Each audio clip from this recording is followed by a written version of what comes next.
But the best data from Central America, super clear, unequivocal, what somebody did, and we talk about this in one of our papers, and I can dig this up for you if you want, and you can post it down here. But they went into homes or schools for children with disabilities, and you see lots and lots of Down syndrome and virtually no autism. Now, if you went in the United States and did this, it would be flipped around because we have way more autism than we have Down syndrome. So if you calculate the ratios, we're about 600 times more autism if you use Down syndrome as a baseline. So that's from Central America in a place with chronic shortage of modern medicine.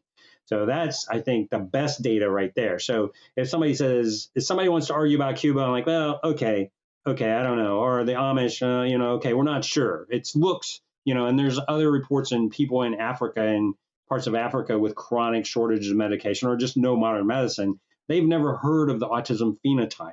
So, you got a lot of, in people that are really skeptical. And like I said, if you're looking at the big picture, I think it's no reason for being skeptical. And we published a paper essentially with that title in the Korean Pediatric Society published a paper, and it's been viewed almost 100,000 times.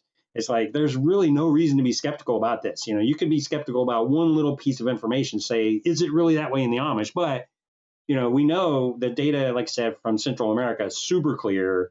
So we put that in as a line of evidence that I talked to Uta Frith, who translated back in the 50s, translated Asperger's work in English.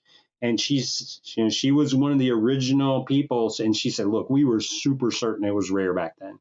Super certain. You look at Grunya Sukareva's work, and she could only find 6 people in Russia, right, in 1925. So super rare back then. And they had drugs which were equivalent to they had essentially acetaminophen. It wasn't really, your body makes acetaminophen out of. It's called phenacetin and acetaniline. They had those starting in 1886, but in 1887, but they just weren't that commonly used, and they weren't for children. So, and they weren't for babies. And there's probably some rare exposures where somebody took them right before labor and delivery or somebody tried to give them to a kid, and it just the dots never got connected.